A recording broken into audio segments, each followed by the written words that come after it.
សួស្តីអ្នកទាំងអស់គ្នាសូមស្វាគមន៍សម្រាប់ការវិលត្រឡប់មកវិញបែកគ្នាប្រហែលប្រហែលសប្តាហ៍យើងនៅសល់វីដេអូមួយទៀតជូនទៅអ្នកទាំងអស់គ្នា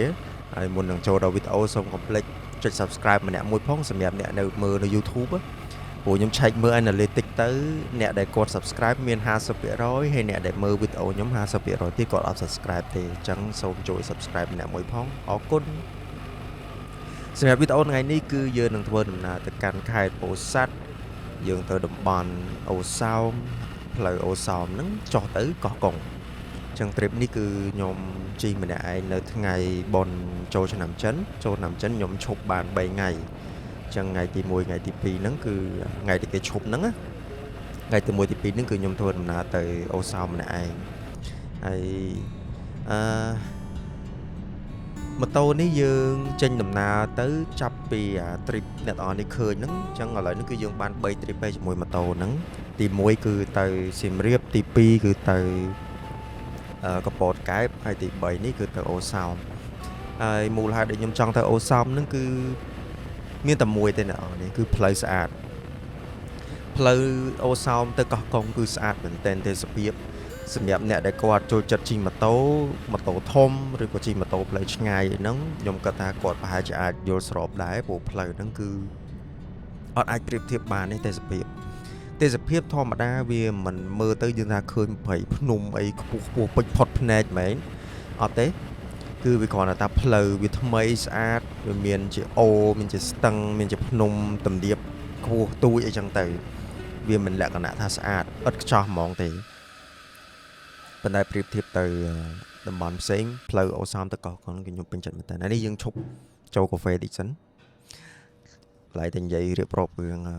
ស្ថានភាពផ្លូវចេញពីនេះទៅហ្នឹងគឺទៀងផឹកបលឹមតិចដោយសារខែនេះខែក្តៅអ្នកនរដឹងហើយចាប់ពីចូលឆ្នាំចិនទៅគឺយើងចូលដល់ក្តៅយើងក្តៅខ្លាំងតិចអញ្ចឹងការធ្វើដំណើរអីយើងជិះម៉ូតូតើតែយើងសវេសវាពេលបលឹមតិចដើម្បីឲ្យអាកាសធាតុវាជួយហើយការធ្វើដំណើរហ្នឹងគឺចាយពេលរឿងច្រើនគួរសមដែរអ្នកនរដឹងស្រាប់ហើយសម្រាប់តំបន់វាលវែងអូសោមកោះកុងអីហ្នឹងបើយើងជិះពីភ្នំពេញទៅយើងអាចចំណាយរយៈពេល4ទៅ5ម៉ោងអីហ្នឹងឯងបើសិនជាជិះម៉ូតូដូចខ្ញុំម្នាក់ឯងចឹងខ្ញុំអត់សូវឈប់ច្រើនទេអញ្ចឹងខ្ញុំអាចចាយពេលថាតែ4ម៉ោងជាងអីចោះឬក៏5ម៉ោងអីចឹងទៅ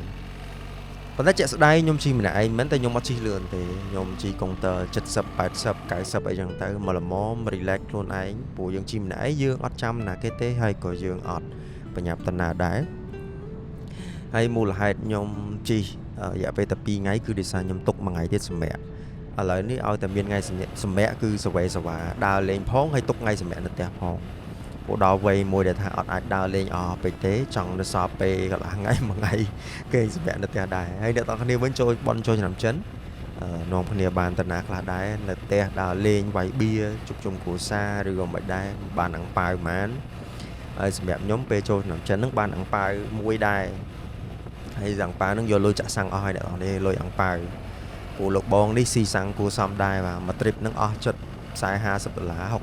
$70ដែរដោយសារខ្ញុំជិះលេងច្រើនខ្ញុំជិះពីពេញទៅខេត្តហ្នឹងផងហើយទៅដល់នោះនៅជិះដើរលេងទៅចឹងណាហើយសម្រាប់ផ្លូវខ្ញុំជិះអ្នកនរគ្នាយើងជិះតាមផ្លូវជាតិលេខ5គឺស្ថានភាពផ្លូវគឺស្អាតមែនទែនហើយតាំងពីផ្លូវខ្ញុំជិះនេះតាំងពីថ្ងៃចូលឆ្នាំចិនហ្នឹងគេអត់ទាន់រឹតតឹងច្បាប់ចរាចរណ៍វិញទេអត់សូវមានប៉ូលីសប្រហែលទេអញ្ចឹងអ្នកដែលគាត់ជិះក្រោយពីបុណ្យចូលឆ្នាំចិនមកគឺអត់មានអីក្រៅពីប្រយ័ត្នប្រយែងទេយើងជិះមួយទៅបាទហើយប្រយ័ត្នជាងគេពេលណាដែលមានប៉ូលីសគាត់ដាក់កន្លែង control គាត់ឆែកអីយើងប្រអងឲ្យអស់ទៅយើងកុំជិះលឿនឬក៏ព្យាយាមកិច្ចតាណាអីបាទព្រោះអាហ្នឹងវាអាចពេលខ្លះវាអាចគ្រោះថ្នាក់ដែរអ្នកនេះដឹងហើយការកិច្ចប៉ូលីសកិច្ចអីយើងគាត់ថាជ្រុលតែយើងគេហៅហើយយើងឈប់ទៅហើយយើងគោរពច្បាប់ចរាចរណ៍អស់គ្នាអ្នកនេះអញ្ចឹងtrip នេះគឺខ្ញុំស្រឡាញ់ជាងគេគឺផ្លូវជាតិលេខ5ដោយសារវាត្រង់រហូតវាស្រួលអ្នកទាំងអស់គ្នាផ្លូវជាតិលេខ5ស្អាតហើយខ្ញុំជិះខ្ញុំប្រើប្រាស់ cruise control ខ្ញុំជិះខ្លួនឯងខ្ញុំស្ដាប់ចម្រៀងព្យាយាម relax ខ្លួនឯងដោយសារយើងនៅតែឯងចេះយើងអត់មានគ្នានិយាយតាមកាសឬក៏និយាយតាម intercom system ទេអញ្ចឹងសម្រាប់អ្នកដែលគាត់អត់សូវដែរធ្វើដំណើរឆ្ងាយម្នាក់ឯងលើម៉ូតូ chúng các anh ngồi kênh đài chập hot chập ấy chẳng á để xa dương ở miền đây bờ lọc chẳng xem nhóm nhung chi mà số bài chờ lược đầy lược chương bột luôn lược tô ngợp tròn plate quỳnh plate để chẳng tới và tỏ máu đã chồng riêng sẽ đạp để chẳng tới chẳng nếu dương thôi là chật đỏ lấy lươn đáy này tao nè lầm lại hay play để dương trí rồi có trả cho ngày để nhung chi nắng cứ ở sâu ste hot miền lan mà tô tên này tao nè bố nè để có đôi đa lên cho nằm chân bị chán có đa ngày thì pi rồi có ngày thì bầy chẳng á để xem đẹp nhóm đa ngày thì mùi mà chắc là ngày thì mùi ní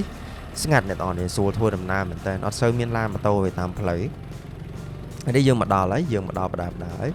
phải đi tới cứ nhung chi châu tam nít hay rồi sập mùi đó aiแต่มาchung cái cứ châu nhắm bài này này châu nhắm bài nên nặng á phần tay là ní nhóm mặt tế nhóm thưa tận nam đấy nhóm mà xây nhắm bài chờ đi xa nhóm về nhà mà hà ở chung ca cam lề hà nhóm viện dự trong bên này để nhóm chim mà tôi dù mau dạo về ngay cứ nhóm ọt nhắm mà hà chờ tề để xa nhóm bị tăng po của bạn coi bài trắng á hay là mỗi cả ai cà phê nhóm viện tầng chẳng nhóm chim nhắm tật nhắm tay chờ chiên nhắm hộp chẳng tới trong bật vì thế cứ dương châu từ sai mình tích bật truyền đáy lục tạc liền mướn để tạo cái đấy chẳng ở tại dương màu mà đồng việc về ngủ sau năng ấy cứ tay tại nhung cái ta mình clear thế nè để cột chỉ cắn những cột đồng ở châu ở thuộc châu ở sai này chẳng á hay tập lọp nhóm cứ ở tại thơ làm ấy cứ nhóm chia diêm bon son chia diêm sông sẽ cái đây sọc sọt phiệp trắng na bộ thay dương thưa tầm nào mình ấy dương ọt miền bên nào cái chui dương thế rồi có thưa tầm nào mỗi khi mình bành hải miền nào cái chui cả thế cứ dương luôn ai tại cứ dương rồng băng lơ tạt tè chiêng cái ấy là tam phùm tam sọc ấy trắng nhóm tay tập chia diêm pack rồi có đại vài bản mà sọc group tặng ó hay coi dương cho bản son đấy chẳng tay xong cái đây sọc bài tam play chẳng phải đi tới nhóm cho thuộc tích sẵn nhưng bạn vậy thì sẵn vậy chuyện với thôi nhớ đèn on ní mẹ nó video mua mua vậy chụp mà chân video ní vậy khá chụp khá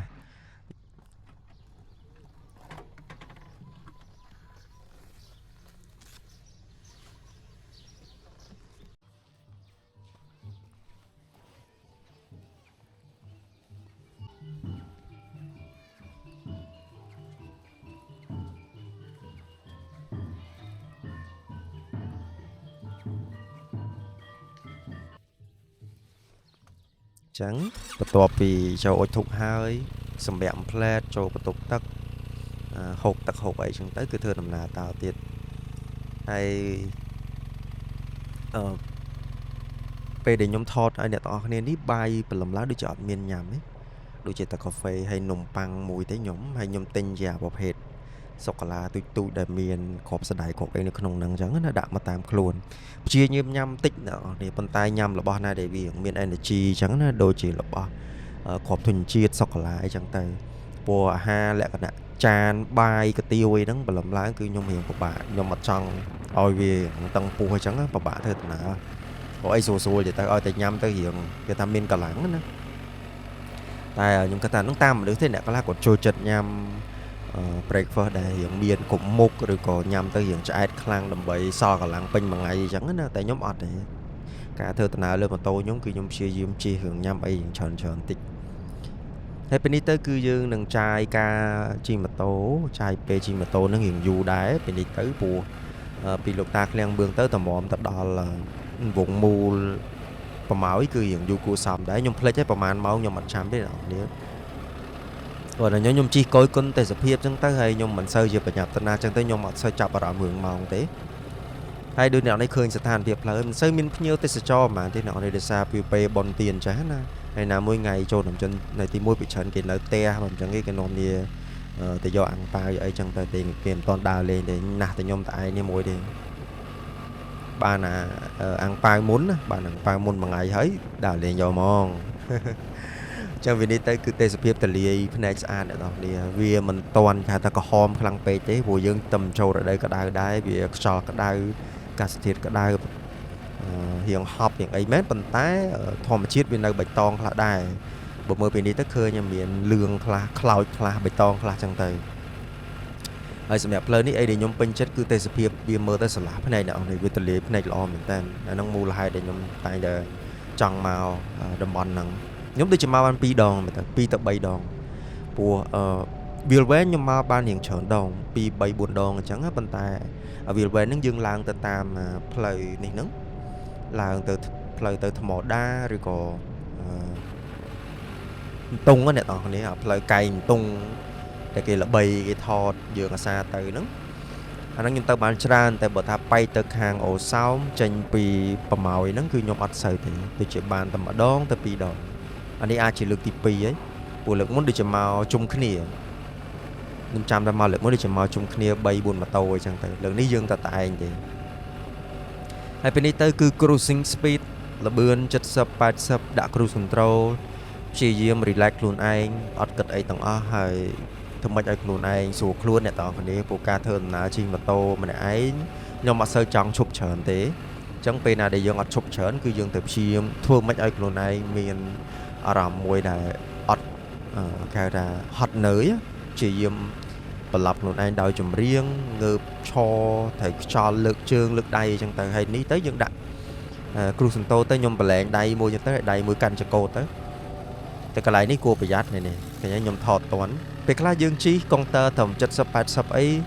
ម៉ូតូប្រភេទម៉ូតូធំដែលប្រាំងវាល្អវាអត់ជាបញ្ហាដល់នេះឆ្កែឆ្លងអីយើងអាចសេរីស្រង់បានតែសម័យមើលបើសិនជាកន្លែងមិញឆ្កែនឹងរត់មកហើយខ្ញុំជិះកុងទ័រ100ជាងក៏ទប់អត់ជាប់ទេហើយនេះគឺជាមូលហេតុដែលខ្ញុំអត់ដែរជិះលឿនលើ100ជាងគ្រប់ពេលទេអ្នកនរគ្នាគឺអត់គ្រប់ពេលទេគឺខ្ញុំល្បឿនដែលខ្ញុំតែងតែជិះគឺតែ90 80ហ្នឹងហើយអត់ដែរលើហ្នឹងទេហើយមូលហេតុគឺអត់មានអីពិបាកគិតវែងឆ្ងាយទេគឺដោយសារខ្ញុំអត់ចង់ដល់ទីតាំងលឿនពេកទេដល់ពេលណាក៏ដល់ពេលហ្នឹងទៅគឺសំខាន់សុវត្ថិភាពខ្ញុំឲ្យតែពេលណាមានបញ្ហានៅលើដងផ្លូវការខ្ញុំអាចគ្រប់គ្រងខ្លួនឯងបានអត់ចឹងណាហើយសម្រាប់ម៉ូតូធំវាប្រាំងវាតែងតែល្អហើយវាថ្លៃវា brand គេល្អបច្ចេកវិទ្យាគេល្អមែនប៉ុន្តែបើសិនជាយើងនៅក្នុងល្បឿនមួយដែលយើងមិនអាចគ្រប់គ្រងខ្លួនឯងបានអាហ្នឹងហើយក៏ជាបញ្ហាដែរទោះជា ABS បង្កើតមកពីឋានប្អិនទៀតក៏ទប់មិនជាប់ដែរអញ្ចឹងខ្ញុំតែងតែបញ្ជាក់ខ្លួនឯងប្រាប់ខ្លួនឯងថាទីតាំងណាដែលខ្ញុំត្រូវជិះ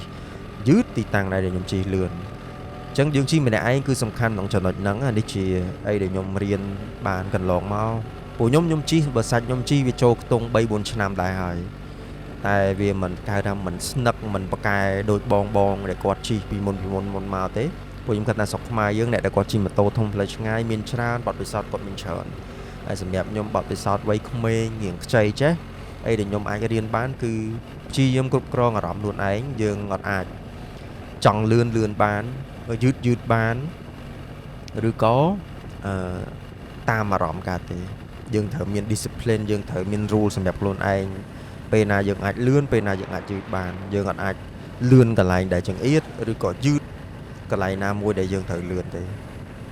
ហើយនឹងអីដែលខ្ញុំអាចគ្រប់គ្រងកន្លែងបានអញ្ចឹងខ្ញុំដូចអ្នកឲ្យឃើញកុងទ័រប៉ែតអញ្ចឹងទៅច្អល់មេច្អល់កាយឃើញទេផឹងខ្លែមយកធម្មជាតិទេសភាពព្យាយាមដកដង្ហើមវែងយកខ្យល់អាកាសអញ្ចឹងទៅអញ្ចឹងយើងចូលមកដល់គៀកចិត្តដល់វងមូលប្រម៉ោយទៅគឺចាប់ផ្ដើមរៀងបៃតងរៀងច្រើនវិញតំបន់ខ្លះវារៀងលឿងតំបន់ខ្លះរៀងគេដុតខ្លោចគេដុតស្មៅដុតអីចឹងហើយតំបន់ខ្លះបៃតងឥឡូវនេះដូចជាយើងមកដល់ហើយយើងមកដល់ហើយអ្នកនរយើងមកដល់ហើយអញ្ចឹងខ្ញុំអត់ដឹងថាម៉ោងប្រហែលទេខ្ញុំផ្លេចឲ្យដូចខ្ញុំនិយាយដើមវីដេអូអញ្ចឹងពេលនេះទៅគឺខ្ញុំពេលនេះខ្ញុំពងសម្រេចចិត្តថាខ្ញុំគួររកបាយហូបនឹងសិនឬក៏ខ្ញុំ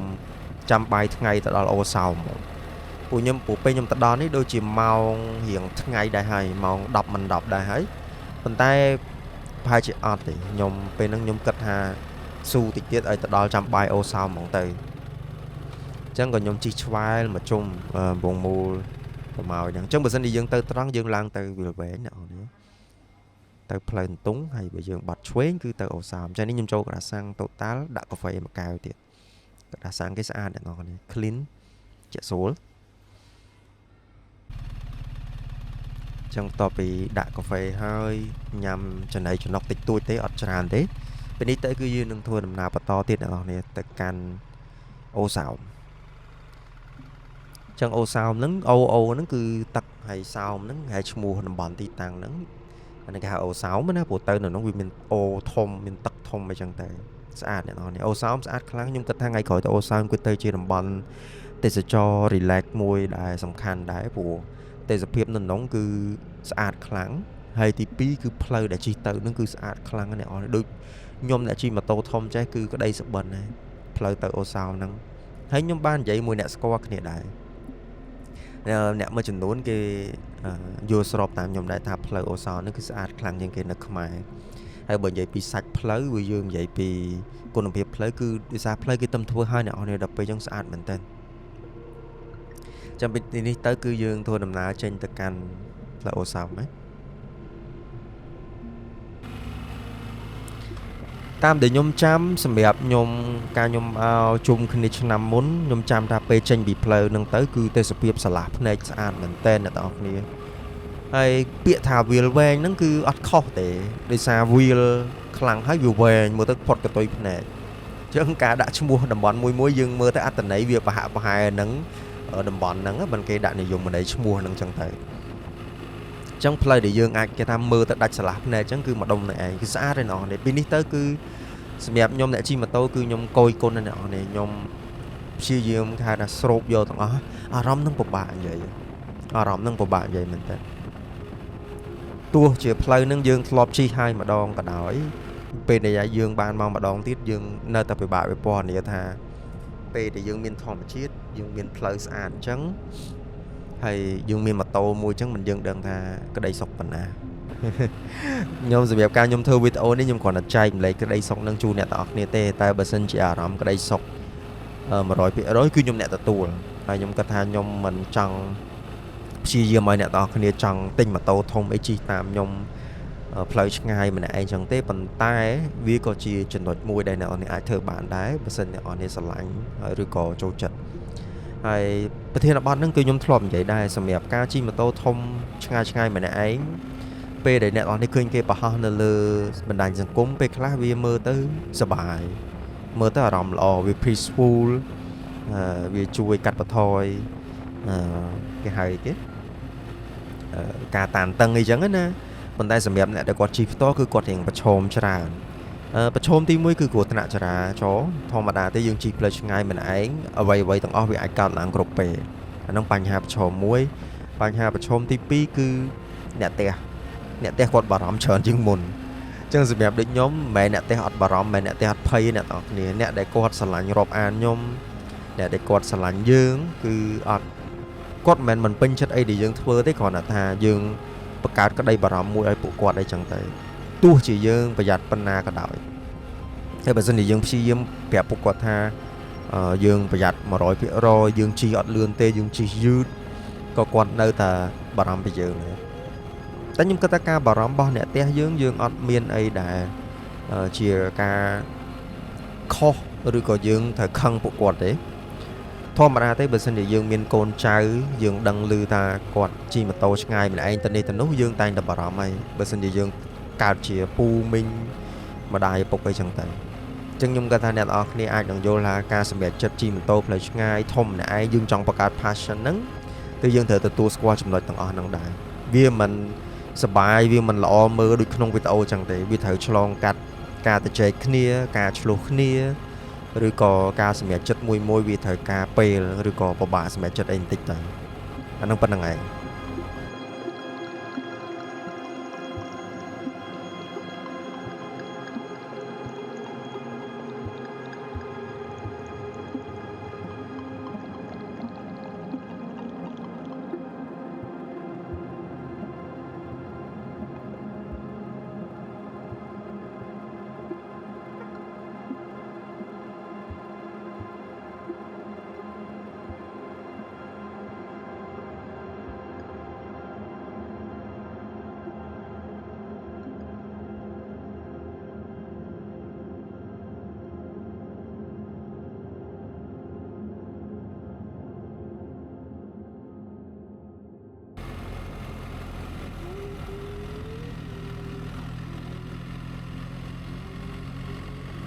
บ้านเคยเตะสเปียมนนั่งเนี่ยตอนนี้สะอาดเหมือนแตนปีนี้เต้คือเพลย์คือยมเป็นจัดสะดวกมองให้นั่นคือมูลหายแต่ยมชูจัด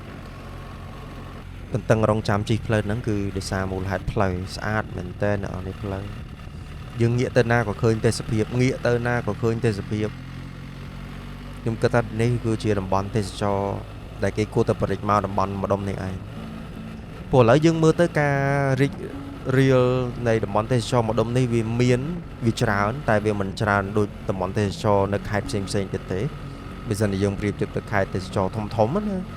ចឹងយើងសំខាន់ថាថ្ងៃក្រោយទៅគេនឹងព្យាយាមបង្កើតអីថ្មីឲ្យច្រើន maybe ឬក៏ប្រហែលពេលដែលយើងចប់សង្គ្រាមចប់អីទៅសម្រាប់ការវិវត្តអស់ហ្នឹងវានឹងកើតមានឡើងវាជួយរុញសេដ្ឋកិច្ចយើងចឹងទៅណាមួយខ្ញុំគិតថាតំបន់ម្ដុំនេះវាមានសក្តានុពលច្រើនដោយសារទេសភាពវាស្អាតអញ្ចឹងយើងធ្វើជាកន្លែងចំណតញ៉ាំអាហារ resort ហាងកាហ្វេហាងអីគឺវាមានភាពតាក់ទាញខ្លាំងអ្នកនរនេះដោយសារធម្មជាតិនៅនេះគឺស្អាតមែនតើចឹងពេលយើងចេញពីវងមូប្រម៉ោយមកបើសិនជារយៈពេលជិះទៅអូសោមអាចខ្ទង់1ម៉ោងអ្នកនរនេះ1ម៉ោងជាងហើយនឹងអាស្រ័យលើយើងជិះយឺតជិះលឿនហើយផ្លូវនេះអ្នកនរគ្នាអាចព្យាយាមធ្វើម៉េចយើង control speed ខ្លួនឯងទៅព្រោះផ្លូវនេះពេលយើងឡើងមកដល់យើងជិះពីហ្នឹងទៅគឺគេនឹងដាក់ផ្លាកសញ្ញាវាជាផ្លូវដែលមានគ្រោះថ្នាក់ចរាចរណ៍ច្រើនគេទៅសេដាក់ផ្លាកធំហ្មងអញ្ចឹងបើសិនជាយើងឃើញផ្លាកអស់ហ្នឹងហើយយើងគួរតែប្រអងយើងជិះមួយទៅព្រោះធម្មតាទេផ្លូវស្ងាត់យើងតែងតែចង់ជិះលឿនប៉ុន្តែសម្រាប់ខ្ញុំបើសិនជាយើងអាចប្រយ័ត្នបានយើងជិះក្នុងល្បឿនមួយដែលទទួលយកបានទៅព្រោះផ្លូវកោងផ្លូវកែងចេះគឺយើងត្រូវប្រយ័ត្នគ្រប់ជំហានយើងអត់អាចមើលទេសភាពជក់ពេកទេយើងត្រូវមើលផ្លូវឲ្យបានច្រើនដល់ផ្លូវកោងយើងមិនលឿនពេកយើងមិនយឺតពេកយើងមិនចាប់ប្រាំងខុសពេលអីចឹងណាចាអស់ហ្នឹងក៏យើងត្រូវប្រាប់ខ្លួនឯងដែរចឹងសម្រាប់អ្នកដែលគាត់ជិះម៉ូតូអស់ហ្នឹងគឺខ្ញុំនិយាយទៅគាត់យល់ហើយគាត់ដឹងច្បាស់អាហ្នឹងគេហៅមួយទៀតគេហៅ muscle memory សាច់ដុំយើងគឺវាមានអង្គចងចាំហើយពេលដល់កន្លែងណាយើងត្រូវពេលមិនដល់កន្លែងណាយើងត្រូវទៅមិនអាហ្នឹងអ្នកដែលគាត់ជិះម៉ូតូយូរគឺគាត់ដឹងច្បាស់ហើយពេលនេះទៅពេលយើងជិះពាត់កាត់ផ្លូវឡើងចុះភ្នំបន្តិចទៅពេលនេះទៅគឺសឹងតែត្រង់រហូតហើយត្រង់រហូតហ្មងបានទៅដល់ហើយអាកាសធាតុដែលខ្ញុំជិះហ្នឹងគឺអាចទទួលយកបានអ្នកទាំងគ្នាវាមិនក្តៅកាហាយពេកធ្វើឲ្យយើងហត់នឿយទេវាក៏មិនត្រជាក់ណាស់ដែរគាត់ថាវគ្គពេលខែដែលខ្ញុំជិះនេះវាហប់ខ្យល់វាអត់សូវមានខ្យល់ត្រជាក់វាហប់ខ្យល់តិចគាត់ថាអាកាសធាតុ overall ល្មមទទួលយកបាននេះគឺខ្ញុំអាសាឈរដោយសារអីជាយាមឲ្យខ្លួនឯងទទួលបានខ្យល់ច្រើនព្រោះខ្ញុំ trip វាអត់សូវចេញទេមួយខែពីរខែចេញម្ដងអញ្ចឹងពេលណាដែលស្លៀកអាវជិះម៉ូតូហ្នឹងវាតែងតែមានអារម្មណ៍ស្អាប់ជាងធម្មតាដោយសារយើងអត់ពាក់វាញឹកញាប់អញ្ចឹងអារាងកាយយើងវាពិបាកទទួលយកបន្តិចហើយផ្លូវពីនេះទៅគឺដូចខ្ញុំនិយាយអញ្ចឹងស្អាតត្រង់ភ្លឹងជុំវិញយើងគឺសិតតែធម្មជាតិតែម្ដងអត់មានឃើញអីក្រៅពីដើមឈើអ្នកនរគ្នាស្អាតមែនតើ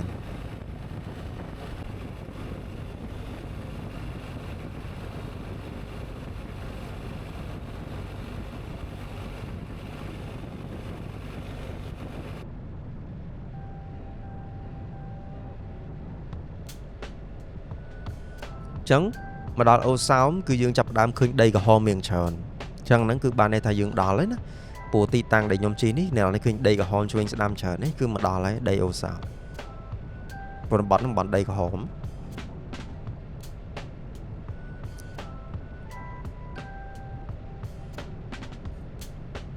ហើយខ្ញុំចាំថាមកលើកមុនគឺយើងមកជុំគ្នា3 4នាក់ហ្នឹងគឺយើងមានចូលហាងបាយមួយនៅមាត់ទឹកតែម្ដងពេលយើងទៅដល់ហ្នឹងអ្នកនរនឹងឃើញនៅឆ្វេងដៃ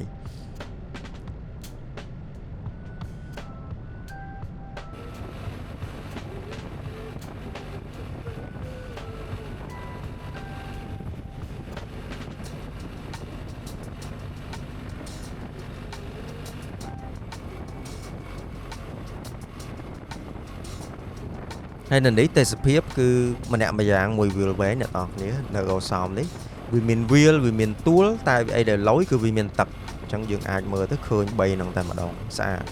អញ្ចឹងពីនេះទៅគឺទៅត្រង់រហូតអ្នកនរគ្នាយើងនឹងឃើញមាន resort ច្រើនមានហូតែលមានអីគេងច្រើនហ្នឹងឯងគឺយើងមកដល់ហ្នឹងឯង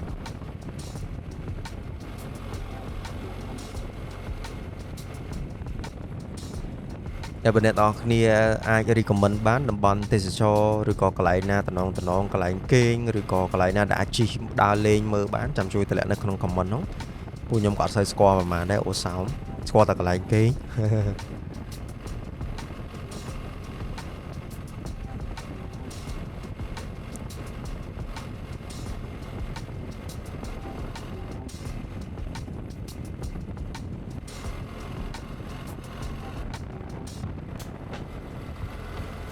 នៅស្ដាំដៃនេះសិតតែកន្លែងដែលទំសាងសង់ហើយដែរសិតតែ resort ថ្មីមានគេមានហាងបាយហាងកាហ្វេអញ្ចឹងណាហើយកន្លែងគេងនៅនេះពីច្រើនគេទៅ style លក្ខណៈ camping ផងលក្ខណៈតង់ផងហើយនឹងជាលក្ខណៈបន្ទប់ដែរអញ្ចឹងយើងមានជម្រើសច្រើនបើសិនជាយើងចង់បាន style ខុសពីបន្ទប់ធម្មតាទីបំផុតអ្នកទាំងអស់គ្នាមកដល់ហាងបាយហើយទេសភាពកន្លែងបាយនឹងតំណងអ្នកនេះយើងអង្គុយមើលទឹកញ៉ាំហ្មង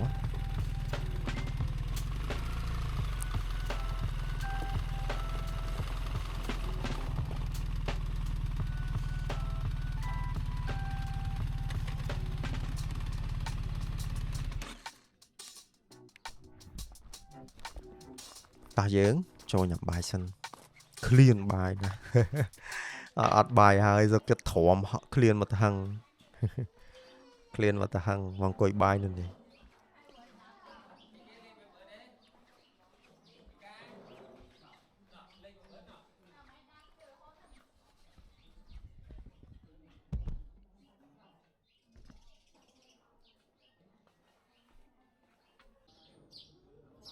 បាយថ្ងៃនេះខ្ញុំហៅបាយមាន់ពងហើយនឹងសឡម្ជូរហើយម្ហូបនេះក៏ពិតត្រូវញ៉ាំគ្នា2នាក់អីអត់អស់តែអត់ទេខ្ញុំម្នាក់ឯងញ៉ាំតអស់ច្រើនណាស់នេះឃើញក្នុងវីដេអូឃើញអញ្ចឹងតែសាច់ក្នុងសឡច្រើនណានេះទេសភាពក៏ពិតមានផ្លូវបេតុងនេះយើងអាចជិះលេងបានតែខ្ញុំអត់បានជិះនេះដល់ឃើញវីដេអូហ្នឹងយើងអាចចង់ជិះមាត់ទឹកអីចឹងយើងក៏ជិះមើលអញ្ចឹងណា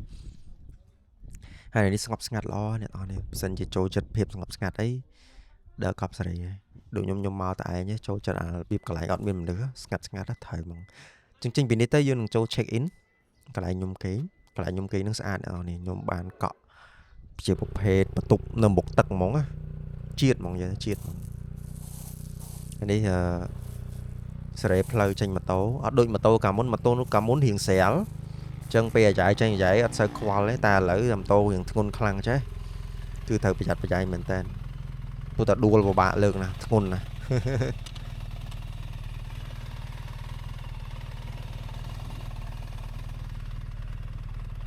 កន្លែងនេះរៀងជំរាលអញ្ចឹងខ្ញុំសេរីម៉ូតូតតែ 100% អូខេបានខ្ញុំឡើងព្រោះនេះតែសិនជាប៉ាក់ប៉ាងតិចតួចគឺអត់កើតទេអាចនឹងដួលព្រោះទម្ងន់វាធ្ងន់អ្នកនរគ្នានេះបើសិននិយាយពីទម្ងន់វាចិត្ត300 គីឡូហើយមកទៅ200ឆេះហើយទាំងឲ្យវ៉ាន់ទាំងអីចឹងឲ្យតែសេរីចេញពីកន្លែងណារៀងទូលរៀងពិបាកគឺខ្ញុំទៅសេរីឲ្យ 100% អូខេសិនបានខ្ញុំជីកទៅទៀតកើតនៅឆ្វេងដៃនេះមានហាងកាហ្វេមួយទៀតដែរនៅមាត់ទឹកហើយនេះខ្ញុំជីកហួសហើយចឹងកន្លែងខ្ញុំគេងគឺអត់ពិបាករកទេបើអ្នកនរនេះចង់មកដែរយើងមកត្រង់រហូតទៅឃើញអ្នកស្ដាំដៃយើងហ្នឹងក៏មានទឹកហ្នឹងយើងឆ្លងស្ពានហ្នឹងហើយយើងបត់ស្ដាំទៅគឺដល់ហើយ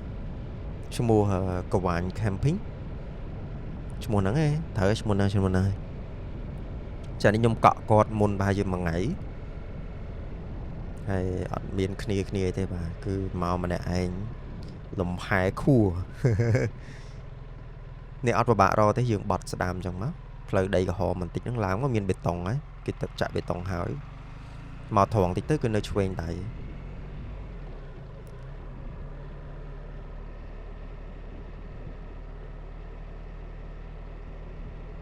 ចាំពីនេះទៅយើងចូល check in រៀបចំដូរកៅអៅតម្លាក់អីវ៉ាន់លើម៉ូតូហើយនឹងងូតទឹកសម្រាប់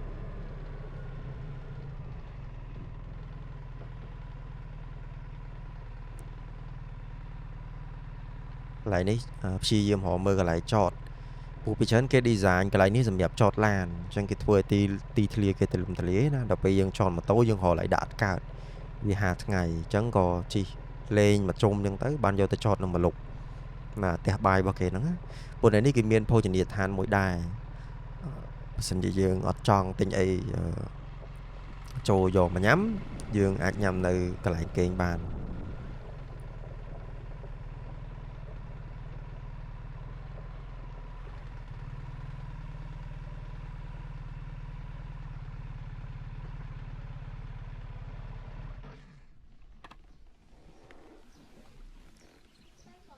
đây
sụt đấy nè tao óc ní là đi cứ bàn mà đo cái này kề nhảy hay ổ sáo như thọp mà đòn nè tao óc ní nhom thọp mà đón mà chung kia tại lại đi mà mình ấy hay bắt tục kỹ trăm thì chết trong nhom bạc hàng căng khéo lồi nằm một tật mỏng cho nên nhom mà tao tại anh thế chẳng dừng thẻ mũiคือฟูหมองเป่งหมองให้ประตูเก๋อัดทุ่งไปอัดตุยไปเนี่ยนี่แหละหนักไหวโคสีหมอเชียดหมออันนี้วายวันเยอะสเปคเชิงกระตาเครื่องกล้องราให้มาเชิงนี้ทมอกล้องราเป่าหมวยจังสำเร็จทมอกล้องราเป่าอัดหัวปลาเต้จะนี่ยมไปจะบอกเจ้าเลยคือจีเบียงเป็นปัญหาไอ้มวยที่จะยมทอดกันแขวจูเด็ดออฟนี่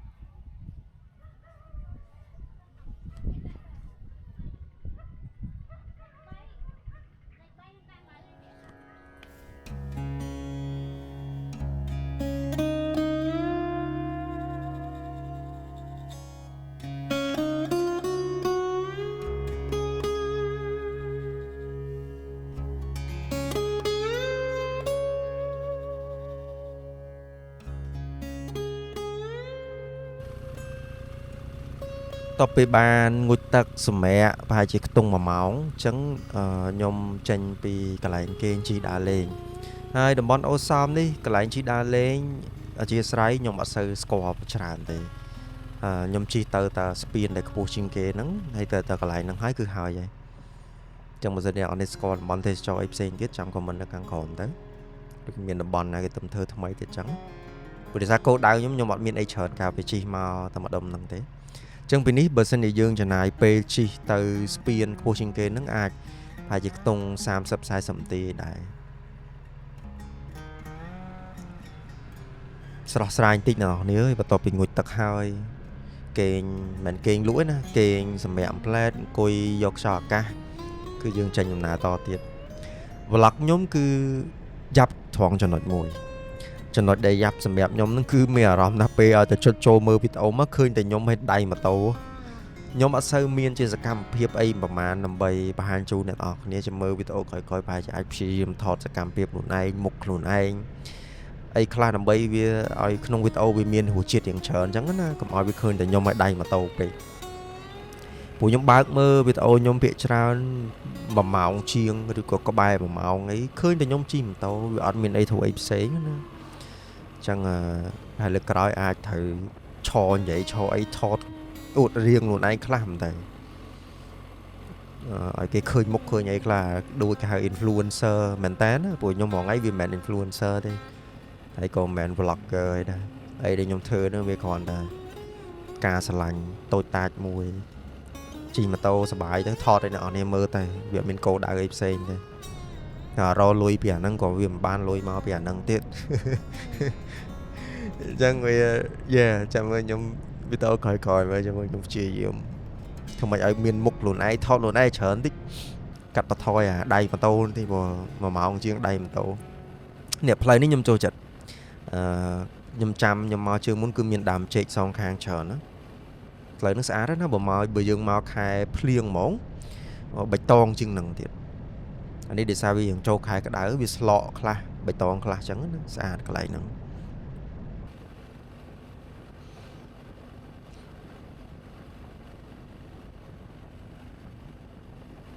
ហើយមុននឹងខ្ញុំចេញមក trip នេះដូចជាខ្ញុំបានដូរប្រេងម៉ាស៊ីនហើយអានោះដូចជាខ្ញុំនិយាយនៅក្នុងវីដេអូមុនណាត្រូវអាវីដេអូទៅកែបដូចជាខ្ញុំដូរប្រេងហើយអញ្ចឹងអានេះដូចជាលើកទី2បន្ទាប់បើតែខ្ញុំមុនខ្ញុំដូរប្រេងហើយខ្ញុំដូរប្រេងហើយខ្ញុំទៅកែបហើយខ្ញុំមកនេះ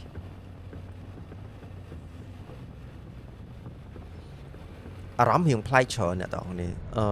ខ្ញុំអត់ដឹងទេណាក៏អាចមកពីខ្ញុំឬក៏អ្នកផ្សេងគឺគាត់អញ្ចឹងដែរអ្នកគាត់ប្រើប្រាស់ពួក BMW ហ្នឹងពេលខ្ញុំដូរប្រេងលើកទី1សម្រាប់ខ្ញុំជិះទៅកែបគឺមានអារម្មណ៍ម៉ាស៊ីនម៉ូតូរៀង smooth ខ្លាំងរៀងស្ងាត់តែលើកទី2នេះវាមិនអត់ smooth ហើយវាមិនលឺខ្លាំងគ្រាន់វាមានអារម្មណ៍ប្រែប្រួលបន្តិចអញ្ចឹងខ្ញុំគាត់ថាការដូរប្រេងម៉ាស៊ីនគឺវា affect ខ្លាំងគេថាវាជួយម៉ាស៊ីនយើងច្រើនព្រោះខ្ញុំជិះខ្ញុំដឹងបាត់ហើយហ្នឹងថាពេលយើងដូរភ្លាមអារម្មណ៍មិនយើងជិះលើកទី2អារម្មណ៍មិនយើងឆាប់ដឹងមែនតើណាអញ្ចឹងបងប្អូននេះប្រើប្រាស់ឡានក៏ដោយម៉ូតូក៏ដោយបើសិនជាការដូរប្រេងម៉ាស៊ីន maintenance service ហ្នឹងគួរតែធ្វើចាំបាច់ឲ្យជាប់លាប់កុំឲ្យមានការខាក់ខានយូររាប់ខែអញ្ចឹងណាព្រោះនឹងវាជួយថែរក្សាសុខភាពម៉ាស៊ីនហើយម៉ូតូយើងឲ្យបានយូរដែរឥឡូវនេះយើងធ្វើដំណើរទៅតហើយជិះពីនេះទៅគឺយើងឡើងភ្នំបន្តិចយើងជិះតាមជំរាលភ្នំហ្នឹងទៅជិះតាមរបៀបផ្លូវគេខ្វែងខ្វាត់កោងផ្លូវហ្នឹងហើយប្រភេទហ្នឹងហើយដែលខ្ញុំស្រឡាញ់អ្នកនេះមើលទៅបាច់ចាំបាច់ខ្ញុំនិយាយច្រើនដងគឺស្អាតអ្នកនេះស្អាតមែនតើ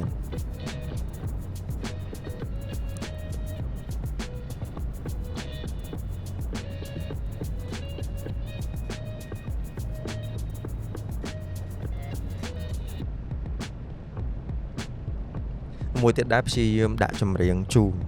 ឃើញមានគ្នាយើង comment នៅវីដេអូមុនថាចង់បានចម្រៀងកុំឲ្យស្ងាត់ពេកអញ្ចឹងឥឡូវខ្ញុំដាក់ចម្រៀង YouTube ខ្លះកុំឲ្យស្ងាត់ពេកនេះសិតអីដែលខ្ញុំនិយាយណាស្ដាំដៃឆ្វេងដៃយើងហ្នឹងគឺមានរបៀបអាងស្តុកទឹកអីចឹងទៅវរីគិសនីចឹងទៅហើយផ្លូវយើងនេះវាកោងកែងចឹងទៀតអូយជាតិណាខ្ញុំគាត់ថាអ្នកដែលគាត់ប្រើប្រាស់ឡានពេលជិះផ្លូវឆ្ងាយម៉ូតូជិះផ្លូវឆ្ងាយចេះគឺពេញចិត្តស្ដោកហើយផ្លូវនេះផ្លូវដែលធ្វើដំណើរស្អាតជាងគេចឹងគេថាធ្វើដំណើរកំសាន្តស្អាតជាងគេគឺផ្លូវហ្នឹងឯងនៅស្រុកខ្មែរខ្ញុំហ៊ាននិយាយចឹងហ្មង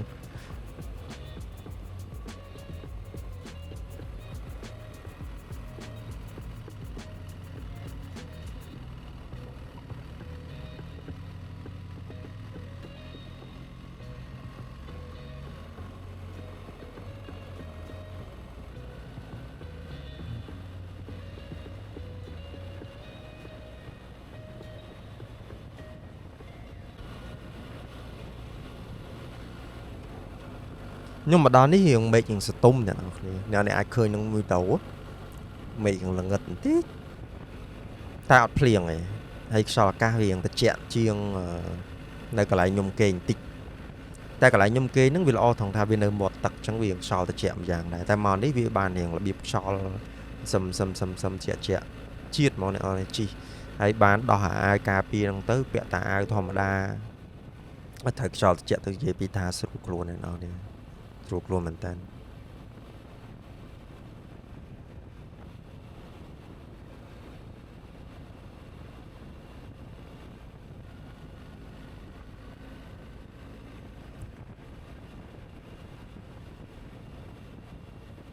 សិនតែយើងមកតំបន់នេះយើងព្យាយាមបន្ថយល្បឿនបន្តិចទៅណាដោយសារតែនេះផ្លូវកោងច្រើនផ្លូវកោងច្រើនមែនតើហ្មងផ្លូវវាអត់ត្រង់រហូតទេអញ្ចឹងសម្រាប់យើងបើកបរល្ងាចឡើងឬក៏យប់ឡើងពេលល្ងិតអីព្យាយាមកាត់បន្ថយល្បឿនទៅដោយសារតែនេះវាអត់មានភ្លើងទេអត់មានបកោភ្លើងអត់មានអីទេហើយខ្ញុំបើកបរពេលល្ងាចទេដោយសារអ្នកនរគ្នាធ្វើដំណើរឆ្លងកាត់ពេលយប់អីតើប្រយ័ត្នតិចផ្លូវវាកោងច្រើន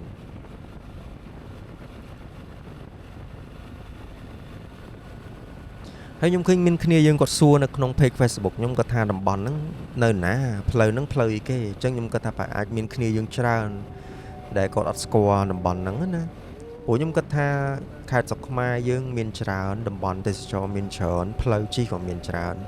còn នៅកន្លែងខ្លះមានអ្នកឮស្គាល់ច្រើនអ្នកខ្លះទៀតមានអ្នកឮស្គាល់តិចអញ្ចឹងខ្ញុំសូមបញ្ជាក់ឡើងវិញតំបន់ដែលខ្ញុំមកហ្នឹងគឺតំបន់អូសោមផ្លូវចេញពីអូសោមចុះមកកោះកុងហើយនៅតាមបណ្ដោយផ្លូវហ្នឹងគឺមានស្ពានមួយហ្នឹងគេហៅស្ពានខ្ពស់ជាងគេនៅកម្ពុជាតែទៀតយើងទៅដល់ហើយខ្ញុំធ្លាប់បានមកដល់ម្ដងកាលមុនខ្ញុំថតជូននៅក្នុងវីដេអូចាស់ដែលខ្ញុំជិះម៉ូតូខ្ញុំចាស់មុនហ្នឹងណាអញ្ចឹងអ្នកនរចង់ search ចង់ស្វែងរកមកអីអត់ពិបាកទេ search តែផ្លូវអូសោមទៅហើយមើល map ខ្លួនឯងទៅឃើញ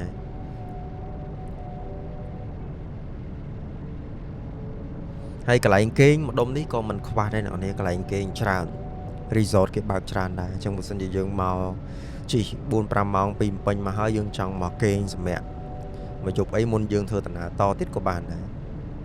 គាត់តែថាការដើរលេងនៅកន្លែងដែលស្ងប់ស្ងាត់ចេះគឺវាធម្មតាទេវាអត់មានអីធ្វើច្រើនទេវាមានតែអង្គុយលេងមាត់ទឹកជិះទូកជិះអីចឹងទៅជិះទៅចកាផ្លែឈើរបៀបអញ្ចឹងរបៀបស្ងប់ស្ងាត់អីចឹងណាវាមិនដូចយើងទៅតំបន់ដែលមានសកម្មភាពធ្វើច្រើនប៉ុន្តែហ្នឹងគឺវាជាប្រភេទទេសចរណ៍មួយយ៉ាងដើម្បីយើងទទួលបានភាពស្ងប់ស្ងាត់វាខុសពីយើងនៅទីក្រុងឬពេលយើងនៅធ្វើការអញ្ចឹងទៅពីនេះទៅគឺដល់ហើយអ្នកនរគ្នាអញ្ចឹងសម្រាប់យើងមកដល់ស្ពានហ្នឹងគឺឥឡូវនេះគេមានផ្លូវចុះនៅខាងមុខមួយទៀតដែលយើងអាចចុះទៅក្រោមស្ពានបានចឹងនេះខ្ញុំមកដល់នេះគឺខ្ញុំឈប់ថតលេងតិចសិនហើយឥឡូវនេះខ្ញុំស្ងាត់សិនទៅឲ្យអ្នកនាងមើលទេសភាពលេងទៅ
យើងមកជើងមុនខ្ញុំអត់បានចុះមកក្រោមស្ពានទេអញ្ចឹងស្ពាននេះពេលយើងនៅពីលើក៏យើងមានអារម្មណ៍ខ្ពស់យើងចុះទៅមើលពីក្រោមក៏មានអារម្មណ៍ថាខ្ពស់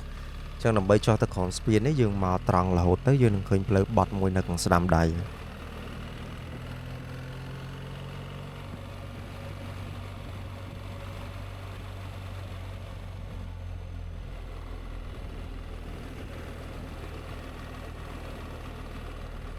ហើយសម្រាប់យើងធ្វើដំណើរមកលេងស្ពានហ្នឹងមកថតរូបមកអីហ្នឹងគឺអត់ខ្វះអីញ៉ាំទេបងប្អូននេះគេមានកញ្ចុះមានតូបដែរភេសជ្ជៈចំណីចំណុកអីចឹងគឺមាននេះមកដល់នេះយើងបាត់ស្ដាំមកមានផ្លូវដីក្រហមចុះមួយអញ្ចឹងសម្រាប់យើងម៉ូតូធំចេះយើងប្រអងទៅមួយទៅអ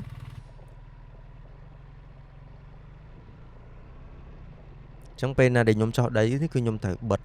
ខ្ញុំដូរម៉ូដខ្ញុំដាក់ម៉ូដដាក់ Enduro អញ្ចឹងសម្រាប់ Enduro សម្រាប់ម៉ូតូ BM ហ្នឹងគឺវាតាក់ទងជាមួយនឹងABS វាត្រូវបិទ lock ABS អញ្ចឹងណាដើម្បីឲ្យយើងងាយស្រួលស្លាយកុំឲ្យកង់យើងវា lock ពេលណាដែលវា lock វាចុះដីអញ្ចឹងទៅវាអាចល្អិលអាចអីអញ្ចឹងណា ចឹងប្រាំងvàoពេលហ្នឹងគឺវា separate ពីគ្នាពួកពេលណាដែលយើងប្រើ ABS គឺវាអូតូគឺវាអូតូចាប់ប្រាំងឲ្យយើងមុខក្រោយចឹងទៅពេលណាដែលយើងបិទបានន័យថាយើងត្រូវប្រើប្រាស់ប្រាំងខ្លួនឯងចឹងយើងអាចគ្រប់គ្រងម៉ូតូហ្នឹងល្អជាងនៅលើផ្លូវដីអានេះខ្ញុំអត់ហ៊ានលឿនទេខ្ញុំប្រអងមួយខ្ញុំបលែងម៉ូតូយកទៅខ្ញុំអត់សូវប្រើ gear ទេយើងចុះមកជាក់ស្ដែងវាមិនសូវចោតហ្មងទេអញ្ចឹងសម្រាប់អ្នកដែលគាត់ចង់ចុះមកលេងអីយើងអាចចុះមកញ៉ាំបាយញ៉ាំអីក្រុមនឹងបានយើងខ្ចប់ទៅគ្រាន់តែយើងមេត្តាទៅមិនថែរក្សាអនាម័យណាកុំត្រឡប់ចោលសម្រាប់ទៅពីហើយក្រុមហ្នឹងយើងអាចចុះងូតទឹកងូតអីលេងបានពួកក្រុមស្ពានហ្នឹងវាមានទឹកហូរមកល្មមហើយយើងអាចលេងបានដែរគេលោកខែទឹកភ្លៀងខែធ្លាក់ភ្លៀងប្រហែលជាអាចមានទឹកច្រើនជាងហ្នឹងពួកខ្ញុំអត់ដែរមកតន់ទេខែភ្លៀង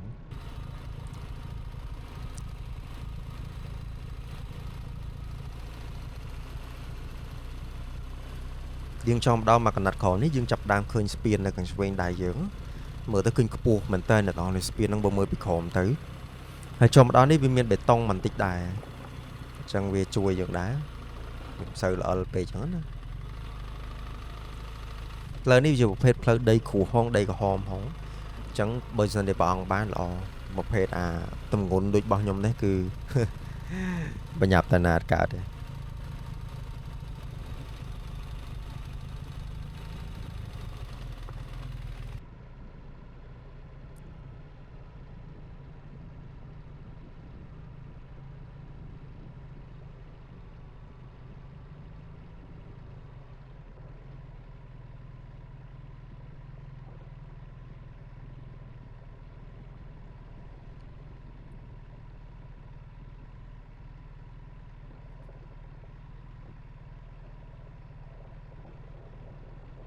ហើយខ្ញុំកុំម្ដងចោះមកក្រោមនេះគឺដើម្បីតែថតរូបទេ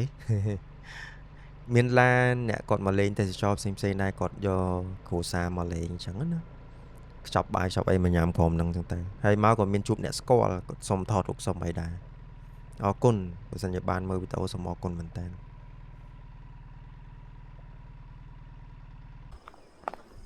នេះអ្នកទាំងអស់គ្នាជើងមុនខ្ញុំមកដល់ស្ពាននឹងដែរប៉ុន្តែខ្ញុំអត់បានចុះក្រោមទេលើកនេះខ្ញុំបានចុះមកដល់ក្រោមបាតហ្មងណាអាកន្លែងជើងស្ពាននេះបាតស្ពានខ្ពស់អ្នកទាំងអស់គ្នាខ្ពស់មែនតើមើលទៅឡងផុតភ្នែកហ្មងនេះយើងនៅខាងក្រោមអញ្ចឹងកន្លែងនេះមានបងប្អូនយើងគាត់ចុះមកហូបបាយហូបអីដែរគាត់ទៅចេញទៅអស់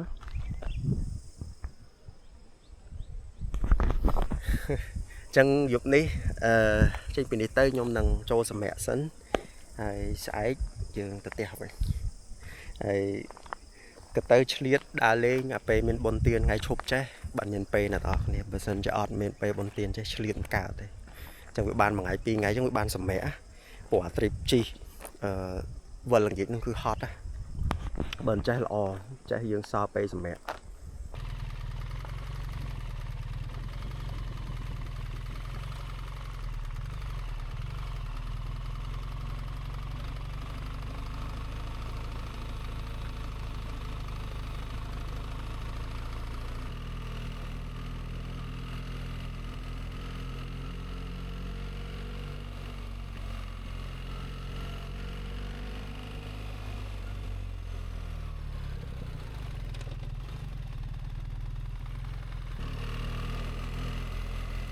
មិញឃើញខ្ញុំបត់មិញអត់ត្រូវណាច្រឡំផ្លូវអញ្ចឹងយើងត្រូវឡើងទៅត្រង់វិញមិញខ្ញុំបត់ហ្នឹងបែកស្រើខ្ញុំទេឥឡូវខ្ញុំឡើងមកតាមហ្នឹងវិញហើយពេលខ្ញុំទៅហ្នឹងក៏មានឡានគាត់ចុះមកមួយដែរអញ្ចឹងគាត់ថាមានពីច្រើនគាត់ចុះមកនឹងអង្គុយបាយមកទឹកអីនៅក្រោមហ្នឹងដែរចាក់ទៅជុំអីចឹងណាងាកឡើងអញ្ចឹងពីនេះទៅវាខ្ទង់ម៉ោង 4 ម៉ោង 5 ដែរហើយខ្ញុំក៏ត្រូវជិះទៅបកទៅកន្លែងគេងវិញរកអីញ៉ាំចឹងឡើងទៅវិញគឺយើងត្រូវយើងប្រអងខ្លាំងមែនតើអត់អាចលឿនកើតទេព្រោះយើងឡើងជាជំរាលទួលណា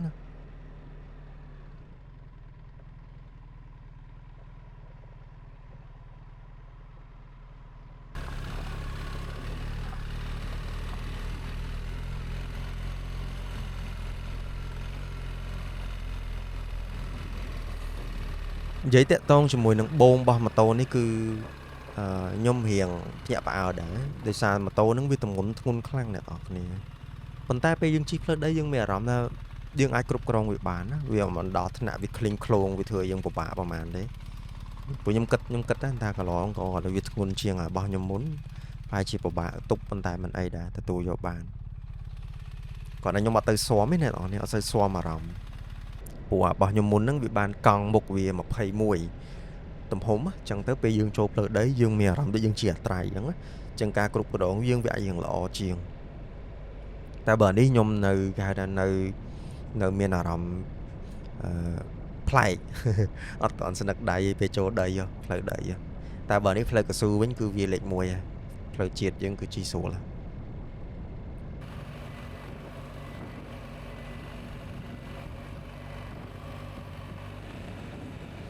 lấy dân thưa đầm na tới cái lại anh kê bên nhái vì đi tới cứ được chỉ nhôm thọt chờ nó thế này nhôm thọt tầm mình tích tế cái lại đấy thằng này đặt play cho nó nên sẽ đạp tích tới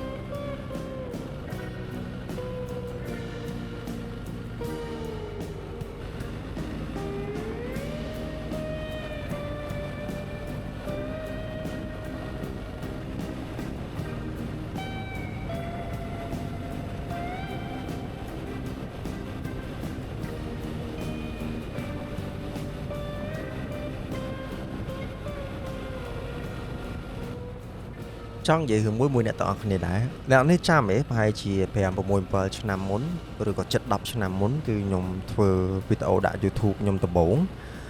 ปีมุนไล่คือยมจับดาวมาจีเนี่ยเล่นเกมในเรือยูทูบเตะจังไอเดี๋ยวยมไตเดี๋ยวโชว์จัดเวอร์ให้หนังทัวร์จบหลบปีชนะบานวิดีโอชนะคือเตะตรงกับการเล่นเกมไอเป็นอะไรยังอายุยังไปจับดาวการเตอร์บัดไปสาวยังđồ tới chọn nòng chọn đồ chật dương video class tới còn nhom bay cũng là thời xe như tới nhom mặt sợi bàn phơi video lên để em trao được môn nhom tới thưa chỉ một hệ content cuốn vậy kia podcast hay chẳng tới nhom miền hobby thay đôi chuyện build keyboard livestream build keyboard để chẳng tới trongวันน่ะ version เดียวกันเลยมือตัววิ่งไอ้เดี๋ยวยมบานประหารในโซเชียลมีเดียในสกมาเยอะเลย YouTube หรือก็ Facebook นั่นคืออยากเปย์แวงเหมือนกันมันนักสมานาเวอยู่ชนามตอนจังนะไอ้ฮ็อบบี้จงกล้าหรือก็คอนเทนต์จงก่อยเดี๋ยวยมพอบานจบหลบนั่นคือการชีมาโตนั่งไงเนาะนี่บางเมื่อชาแนลยังต้องปิดช่องแต่คอนเทนต์ชีมาโตขอยนั่งเวลาโชว์ถ้าจัดตรงดอกวิดีโอได้หายเวียมันบานชราญเปย์ที่ที่ไม่ใช่อันนี้ยังปลาเปย์หรือตะเนยยังหมอทอดนะเวียมันเจียจิบchẳng anh ấy có ai tha chỉ cho nó chất mây hay có chỉ bảo vì sao môi đại nhom anh ai độ tranh vì nhom bàn thế vô vì chui nhom tràn mình tay dây đẹp đẹp ở đây nó video mình hào giấy cứ vì chui play chất nhom tràn xem đẹp nhom chia mình đây mình đẹp cứ nhom plak đồ cá cật chớn pe này đây nhom chi mình tôm này chứ cá cật môi trần luôn cá xem đẹp chất môi trần luôn hay cao mà mơ lơ cùng họp luôn anh mà chẳng muốn cứ chui nhom tràn mình chỉ phảiไปเรียนเด็กงับกันไหนนั่งวิทย์ยมกัดหลังคนทายังเธอไอ้คอยังเธอไอ้ถ่ายไปนาดิยังตกluônไอ้เนยจมูกสำเร็จจ้าการกัดยังมวยฉนวนคือแบบใส่หล่อเต็มไปซามินสำเร็จจะเฉินหมอรำคาญยังจังนะไอ้การเธอแต่นามไอ้นั่งวิช่วยของฉันหลอดอ่อนนั่งไงวิอาจเอามินยังมินเปลเนยจมูกluônไอ้แต่ไอ้บางเนี่ยคลาก็ช่วยจังจังไงดิซาก็คลาดluônไอ้เนี่ยคลาก็อาจเนยมวยluônไอ้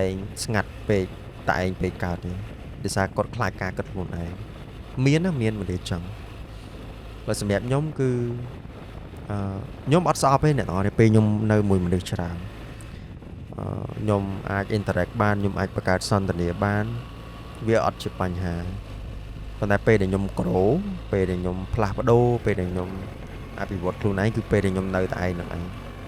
ជាពិសេសសម្រាប់ការជិះម៉ូតូដើរលេងម្នាក់ឯងហ្នឹងខ្ញុំមានពេលគិតមានពេលនិយាយជាមួយខ្លួនឯងបានច្រើនដោយសារភាពស្ងប់ស្ងាត់អត់មានការរំខានអីទាំងអស់ហើយនឹងធម្មជាតិហើយនឹងម៉ូតូដែលខ្ញុំស្រឡាញ់ចឹងបកទៅនិយាយនឹងការធ្វើវីដេអូតាំងពីប្រហែល6-7ឆ្នាំមុនហ្នឹងគឺ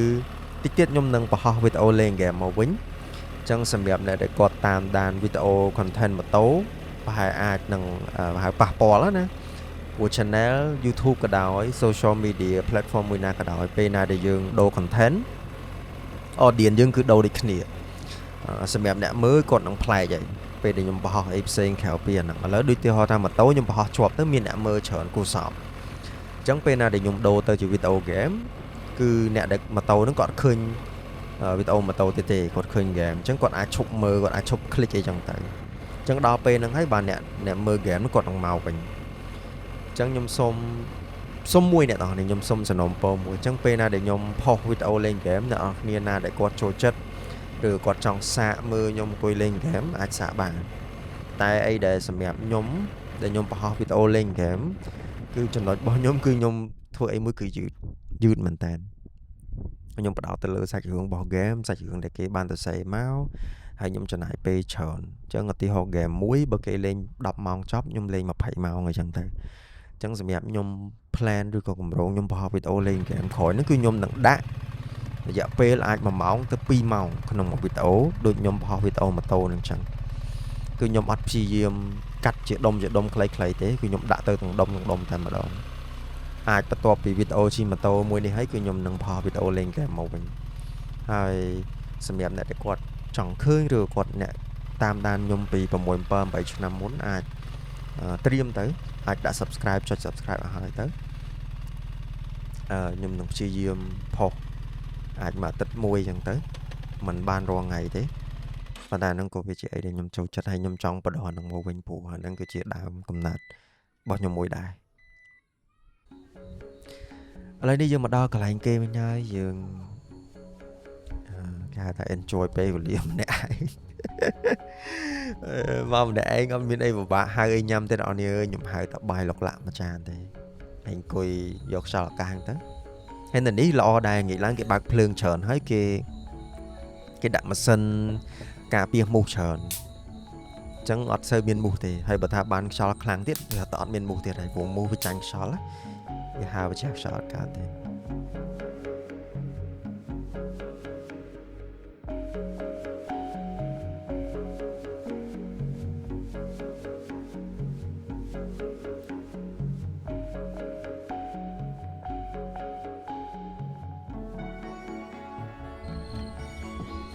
អរុនសុស្ដីចឹងនេះទេសភាពព្រឹកព្រលឹមស្អាតណាស់អ្នកនរគ្នាអើយសិតតែអាប់ហ្មងអាប់ឡើងពេញទឹកហ្នឹងហ្មងខ្ញុំមិនដឹងថាកាមេរ៉ាហ្នឹងវាថតទៅបានប្រមាណភាគរយបានប្រមាណភាគរយតែបើសម្រាប់ភ្នែកផ្ទាល់ស្អាតមែនតើងើបមកព្រលឹមឡើង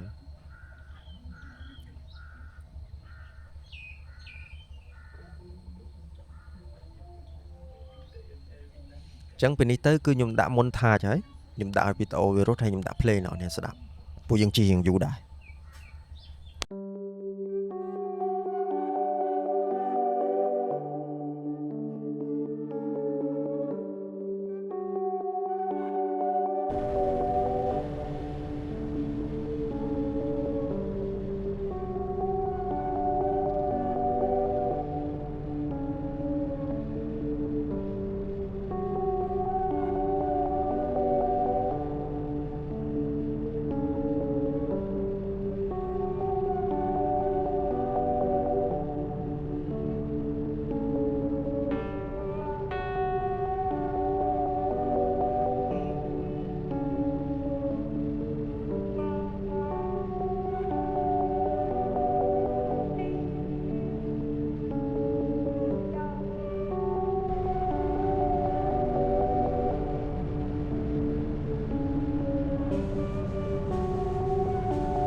ចឹងខ្ញុំដាក់ចម្រៀងឲ្យស្ដាប់មួយបទមកឥឡូវមកដល់កោះកងបាត់ចឹងយើងចេញពីផឹកបលឹមមកយើងជីពីអូសៅហ្នឹងមកកោះកងអ្នកនរគ្នាហើយខ្ញុំបានមកស្គាល់ហាងកាហ្វេ Starbucks ដែលនៅមាត់ទឹកគេហ្នឹងស្អាតមែនតើហើយដាក់កាហ្វេមួយទៅជួបអ្នកគ្រប់គ្រងវីដេអូគាត់សុំថតសុំអីទៅបាទសុំអរគុណម្ដងទៀតអ្នកដែលឃើញខ្ញុំនៅខាងក្រៅហើយសុំខ្ញុំថតខ្ញុំសុំអរគុណមានអីសប្បាយចិត្តជាងពេលមានគេហៅធំថតទេហើយយើងវាមិនមែនតារាមិនអីទេប៉ុន្តែពេលណាដែលគេស្រឡាញ់អីដែលយើងស្រឡាញ់ដែរយើងវាសប្បាយចិត្តតែប៉ុណ្្នឹងឯងហើយក៏សូមអរគុណចាប់ពីនេះទៅគឺខ្ញុំចេញពី Starbucks ហើយគឺខ្ញុំនឹងធ្វើដំណើរទៅហាងកាហ្វេមួយដែលនៅមាត់ទឹកចឹងដែរកាហ្វេជើងភ្នំនៅឯសមុទ្រនាយសមុទ្រចឹងហ៎ប៉ុន្តែសេតត្រង់ចំណុចមួយអ្នកនរគ្នាដោយសារយើងបញ្ហាសង្គ្រាមចឹងទៅធ្វើឲ្យម្ចាស់ហាងគាត់កែប្រែតម្រង់ហាងណាគាត់លេងមានលក់ម្ហូបលក់អីហើយគាត់ទៅមានតែកាហ្វេទេអ្នកនរគ្នាចឹងខ្ញុំជិះទៅនេះថាមុនដំបូងខ្ញុំវាក់ដឹងខ្ញុំថាទៅអង្គុយបាយថ្ងៃនៅហ្នឹងអីចឹងណាមុនចេញមកពេញវិញគ្មានទេទៅដល់ក៏មានលក់បាយផងទៅដល់អង្គុយញ៉ាំតែគូឆ្មាណាណោះចាំពីនេះទៅយើងធ្វើដំណើរទៅកាន់កន្លែងហ្នឹងឯងធ្លាប់មកបានជើងមុនមួយសាជើងមុននោះគឺមកចំដូចជាខែក្តៅអញ្ចឹងដូចគ្នាអញ្ចឹងក្តៅចង់ក្តៅជាងអាខែខ្ញុំជិះនេះទៀតប៉ុន្តែទៅដល់នោះវាមានគេមានបន្ទប់សិនជាក់គេមានអីដែរហើយគេមានបាយថ្ងៃអីចឹងណានេះទៅគឺយើងជិះកាត់ផ្លូវដីក្រហមតិចទៅដល់ហើយ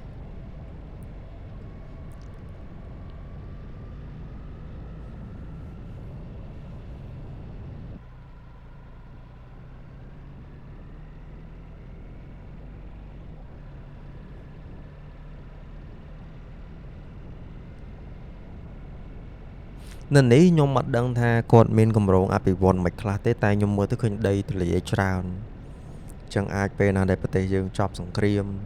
100% ទៅគាត់នឹងរៀបចំកន្លែងឡើងវិញក៏ថាបានដែរពួកនេះបើសិនជាគាត់គេថាម្ចាស់ហាងគាត់រៀបចំចាយលុយរៀងច្រើនណារៀបចំឲ្យមានគ្រប់សពបែបយ៉ាងខ្ញុំគិតថាជាតំបន់មួយតាក់ទាញហើយបើសិនជាធ្វើជាកន្លែងគេងគាត់ទៅល្អទៀតសារទីតាំងនេះវាព័ទ្ធជុំវិញសត្វទឹក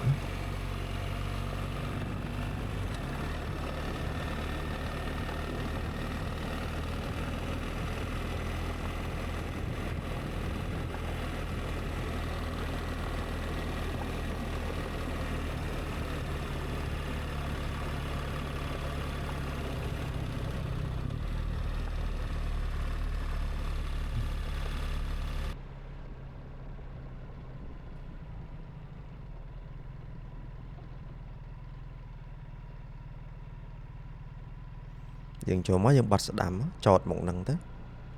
ហើយនៅនេះមានទេសភាពស្អាតកន្លែងគេដេកស្អាតណាស់ដូចខ្ញុំនិយាយចឹងដោយសារសង្គ្រាមហ្នឹងទៅការរៀបចំគេកាត់បន្ថយលេងមានលក់អីច្រើនដូចមុនហើយមានតែកាហ្វេតែឥឡូវហ្នឹង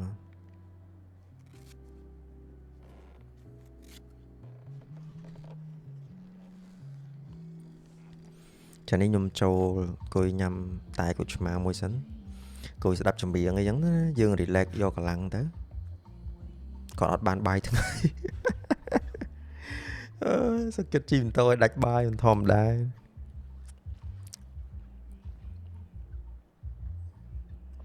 នេះគេមានទេសភាពមាត់ទឹកចឹងទៅហើយមានចម្រៀងរបៀប jazz music អញ្ចឹងណាជាតិហ្មង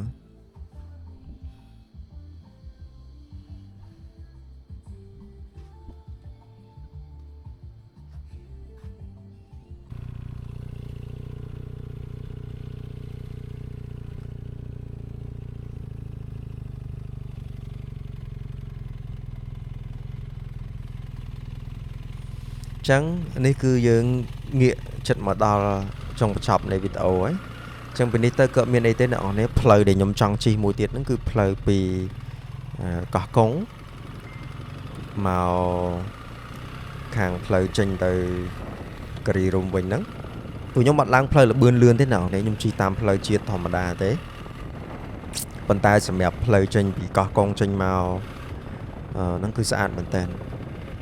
មានទេសភាពមើលមានភ្នំមានអីច្រើនដូចគ្នាហើយផ្លូវកង់ផ្លូវកែងអញ្ចឹងសម្រាប់អ្នកដែលចូលចិត្តជិះប្រភេទផ្លូវអញ្ចឹងគឺត្រូវតែម្ដងហើយនេះសិតគោម្ដងសិតរបស់ខ្ញុំណាផ្លូវទី1ផ្លូវអូសោមមកកោះកុងហើយមួយទៀតផ្លូវពីកោះកុងវិញឡើងទៅភ្នំពេញវិញ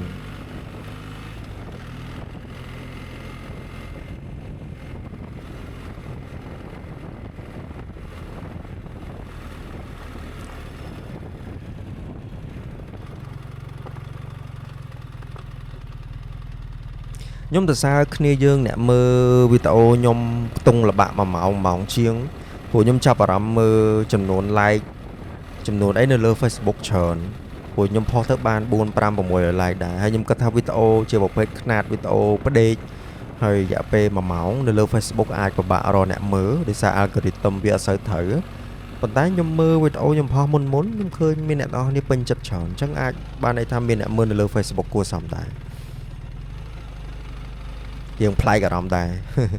ព្រោះដងវីដេអូវែងៗផុសនៅលើ Facebook គឺអត់សូវមានអ្នកคลิกចូលមើលទេពីច្រើនត YouTube កន្លែងនេះខ្ញុំចូលចាក់សាំងមួយសិនហើយយើងនឹងធ្វើដំណើរចេញទៅភ្នំពេញតែម្ដង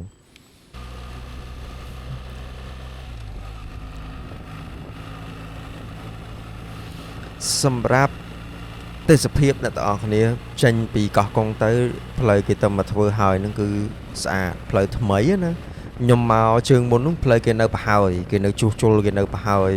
ប៉ុន្តែឥឡូវអត់ទេគឺស្អាតភ្លឹង 100% ហើយចេញពីនេះទៅគឺទេសភាពស្អាតណាស់អ្នកនរគ្នា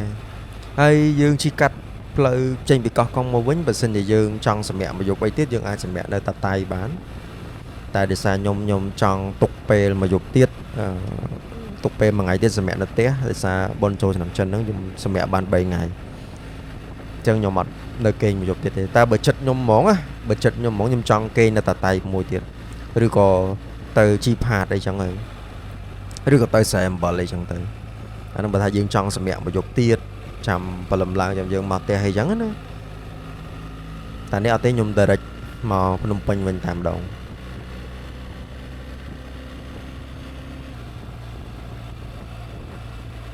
នៅនេះទេសភាពមិនណយទេយើងឃើញជើងភ្នំយើងឃើញធម្មជាតិច្រើននៅនេះដោយសារផ្លូវវាបើកទលាយហ្មងសប្បាយភ្នែកណាស់អ្នកនរគ្នា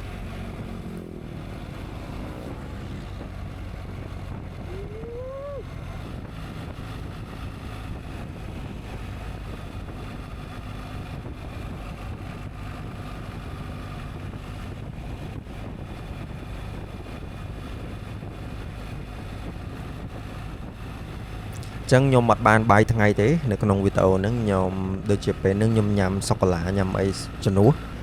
ជាក់ស្ដែងធ្វើចឹងវាធ្វើបាបខ្លួនអត់ល្អទេខ្ញុំភ្លេចថតអាពេលខ្ញុំញ៉ាំបាយផឹកនៅអូសោមខ្ញុំមិនដឹងខ្ញុំថតអត់ទេនៅក្នុងវីដេអូនេះឬខ្ញុំអត់បានដាក់ចូល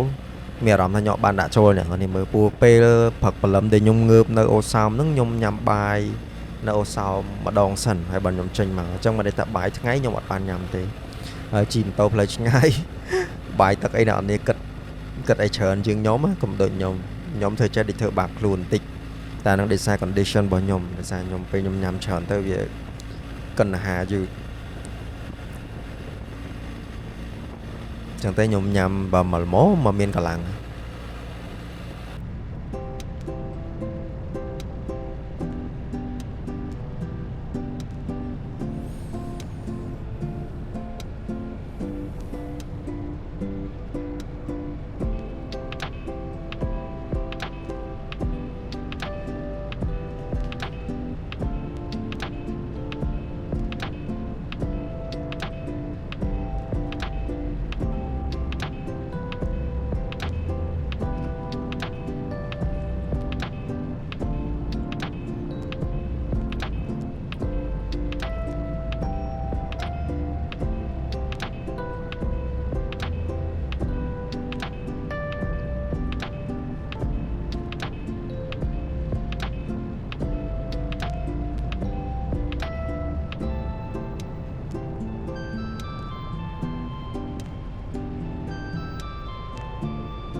ចឹងពីនេះទៅគឺទេសភាពស្អាត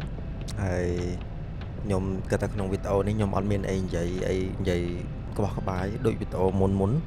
មានអារម្មណ៍ថារៀងនិយាយជាប់ដែរសុំទោសអ្នកនរនេះពេលខ្ញុំកំពុងvoice ដាក់លើវីដេអូនេះជូនអ្នកនរគ្នានឹងរៀងអស់កម្លាំងខ្ញុំមើលម៉ោងមិន10យប់ហ៎កំពុង voice ជូននេះទូរណៈចរាចរណ៍ឡានខ្ញុំថតជាប់មួយឡានគេកំពុងស្ទូចទៅហើយពេលទៅគឺមានអីទេអ្នកនរនេះអើយផ្លូវត្រង់ល្វឹងយ៉ាងហ្នឹងកោងតិចទេហើយយើងជិះទៅផ្លូវស្អាតណាស់គ្មានកលុកមានលកមានអីទេត្រង់ផ្លឹងហ្មងផ្លូវហើយនៅឆ្វេងដៃនឹងចង្ការជិះទៅមានទេសភាពមើលឃើញ wheel ហ្នឹងទៅឃើញដងឃើញជើងភ្នំឃើញអីចឹងណាងាយទេអ្នកនរនេះយូរបានជិះតែម្ដងជាយាមខ្ញុំប្រអងទៅមើលទេសភាពឲ្យឆ្អែតភ្នែកហ្នឹងឃើញអ្នកឆ្វេងដៃគឺគ្មានធ្វើកន្លែងអង្គុយមានអីទេឡើយមានកៅអីអង្គុយមានអីយើងចង់សម្រាកអីចឹងណា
ស្អាតហ៎ផ្លូវស្អាតមែនតើ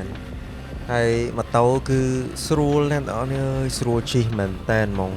វាត្រូវនឹងផ្លូវវាបានន័យថាវាបានដល់អាផ្លូវរបស់វាហ្មងផ្លូវកស៊ូអញ្ចឹងនិយាយវាថាស្រួលជិះនោះជិះ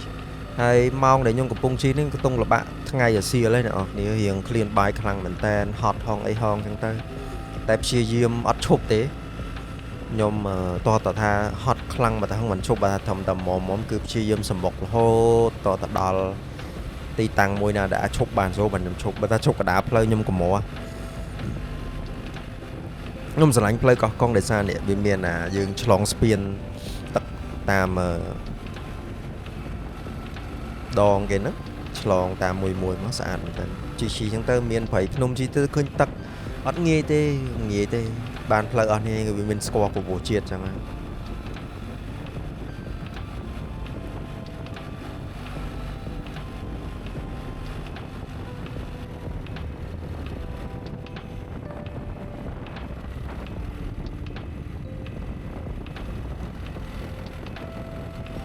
ខ្ញុំមកនេះដូចជាឃើញមានប៉ូលីសមាន PM មានអីដែរតែគេធ្វើលក្ខណៈ check point ណាគេមិនមែនប៉ូលីសចរាចរណ៍ដូចគេចាប់រដង